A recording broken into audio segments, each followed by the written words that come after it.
bulungi mazima ddala nakyo kyawandiikiddwa omukono nabaga kati wano wetwogerera tulina obuyinza bwonna kuba buli wano yesengule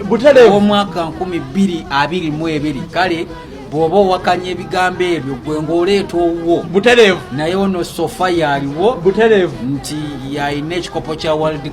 Cup y'olulimi Oluganda mu nsi yonna tewali mulala agiyina era bye tuwandiika wano kituufu nnyo makulu meereere kano kati kasente mmekera kati kano omuntu ali wano ku mukutu gwaffe guno gwabalasangeye yekka yalina omukisa okafunaku ebiri kitundu gwe teekawo buteesi wali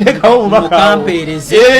tutera ffe tujja kuba tujja mu kabokisi awo otubuulire wooli ffe tukakutuuseeko oba oli UK oba oli USA oba oli Australia kateekwa kutuukako lazima wange ate nno kano tekabeeraliikiriza nnyo si kanene nnyo nga kali akoolulasange nti naakavaako ensonga eyo nno gyogereko kubanga abamu babadde nga beebejjereza mu nsonga eyo nga bagamba nti olulasange ye luzitowa olulasange ye lusitula ntya kati kano ne mu nsawo yo kajjaamu olulasange ero nolulatyatya lutagajjo lwennyini kati kano ko twafunzizaamu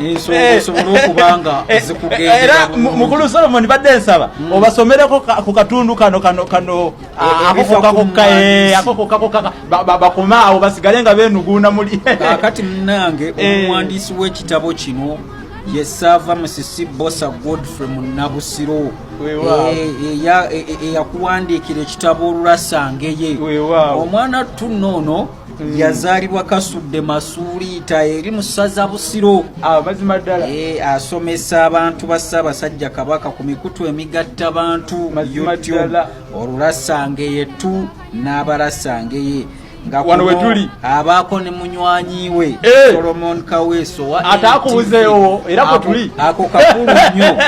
ku Facebook TikTok WhatsApp nako abaako ng'asomesa agamba nti oluvannyuma lw'okuwandiika n'okutongoza ekitabo Olulasangeye mu 2021 ate n'okutuuka ne ku buwanguzi bw'empaka z'olulimi Oluganda ezitegekebwa leediyo Simba ezimanyiddwa nga Engule mu 2022 kimwongedde amaanyi naddala olw'ekitiibwa ekimwongeddwako ekya Ssengule